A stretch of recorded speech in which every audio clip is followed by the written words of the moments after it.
Blog Talk Radio.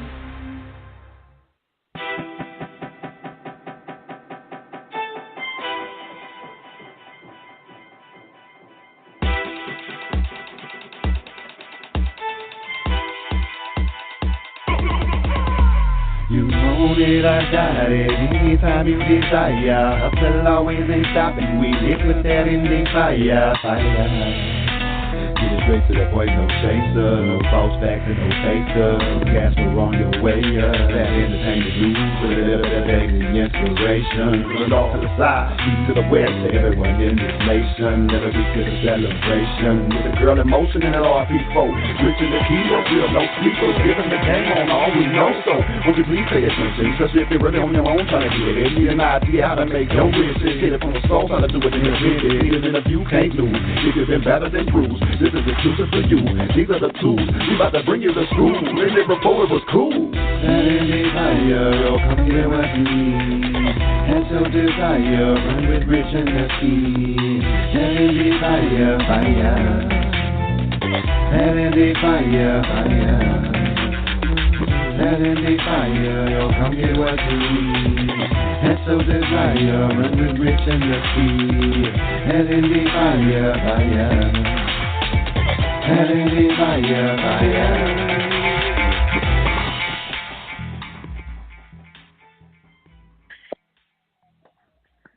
Yes, it is Thursday, and you are tuned into another episode of Endie Fiya. This is Endie Fiya. Rich, how are you? I'm doing good. How you doing? I'm tired. You tired? You sound like it. I'm very tired. I am so exhausted right now. Like, I thought after dance season, I could breathe just a little bit. And for some reason, I forgot, we got the second night of Endie Fiya starting we're in November now, starting this month. And I don't know, I just got really overwhelmed last night or early this morning. I had to hit the bottle strong because everything just kind of came at me. My intern yesterday was his last day, and everything just came at me all at once. Oh shit, ooh, yeah, on top of regular living, life, real work, you know what I'm saying? And all of my extracurricular activities that my kids are involved in, and all of my organizations, everything just hit me all at once. This morning, oh, okay. So yeah, that's where I'm at right now. And I'm still who, but I don't know if she's listening. My business bestie, our co-host, our guest co-host a couple weeks. Was it last week? Yeah, last week. Yeah, last week. That's right. She sent me something to kind of, keep me motivated and everything, but shaking my head in disbelief and doubt and, my anxiety. I feel like it's about to start again, and but I know it's just me. I'm good. I always make it through, so I'm good. Yeah. So you good? I'm good. Yeah. I don't really got no juicy gossip to talk about, no news or nothing. You don't participate in Halloween, right? Yeah.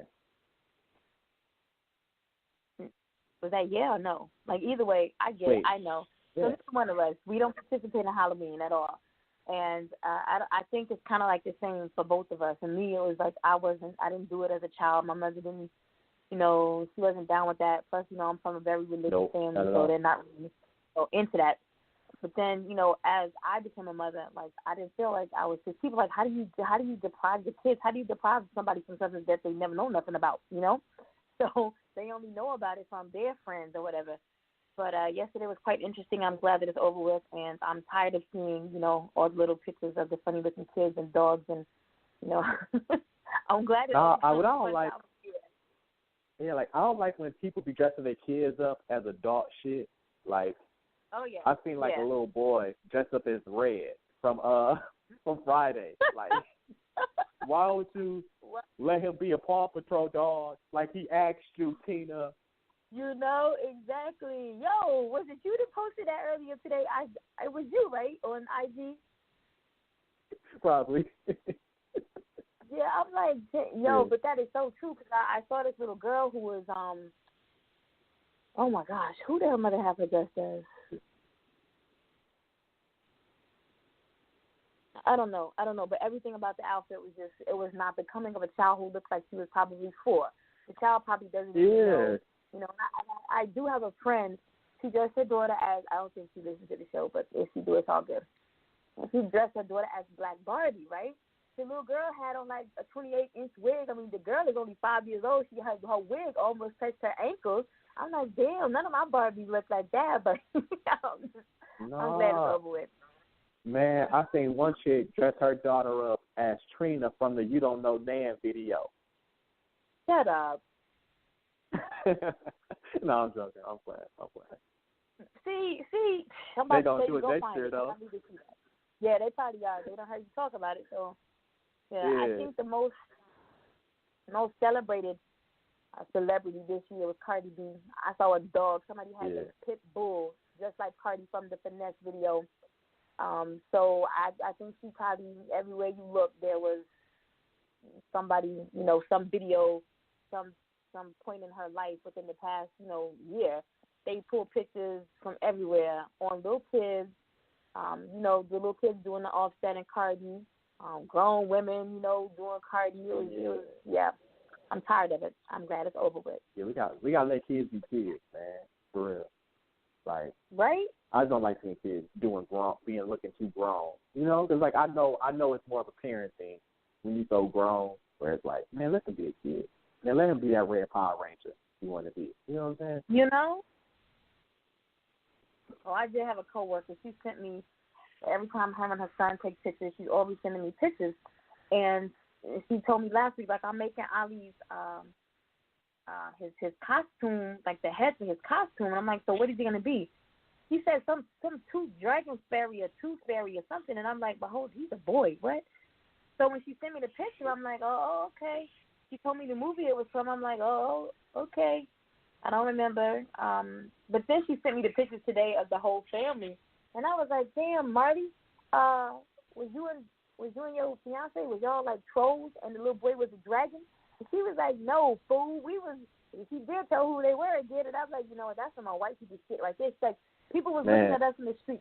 That was like Shrek, and they thought I was like a pussycat doll, and I'm like, see, that's what I'm saying. No, nuh-uh. And the little boy is like 18 months old, right, or 15 months old. So he really couldn't enjoy Halloween. Like, he didn't know what was going on. He just thought he had on some hot clothes, and that was it, you know. So I'm over. I was Daddy Jenkins the third, you know, for Halloween. You know, that was my costume. You gotta send me a picture of that. Yeah, I got you, girl. You ain't even saying nothing but a word. Not about us on Thursdays, you know. Never. It's never about us on, you know, unless somebody don't show up. I do want to take this time to very quickly say that if you haven't listened to last week's interview, make sure that you get on that. It's on Spreaker, it's on iTunes, it's on YouTube. You can catch it right here, playback as well. Make sure you tap into that and that gentleman that we had on the show last week, King Vega. Cootie don't need no words, don't need no music. None. So, yeah. And not to just, you know, just point him out. You know, last month was full of a lot of informative, you know, guests, so to speak. A lot of fun guests last month, so I'm hoping to make this month just as exciting, especially with starting the second in a couple of weeks. I'm excited about that. So we have a whole lineup of some pretty interesting guests for this month, as well as next month to close the year out. So I don't want to talk about them no more. I do definitely want to jump into this artist right here. I think I met this young lady probably 3 years ago, because she's 17 now. So I think I met her 3 years ago and was blown away by what I heard 4 years ago, what I heard them. And I've only, you know, watched her develop into a more greater artist. You know, I kind of tagged her the Princess of Pop back in the day, and I've just watched her just flourish, you know, as an artist, as a young lady, as someone who has dealt with bullying and, bouts of depression and how she's overcome, a lot of that, so much so that she has, she's an entrepreneur. Now, I think I left that out, but she's a singer, a songwriter, a youth activist, and an entrepreneur. She has her own movement, behind her that's battling this bullying. She's been on multiple talk shows.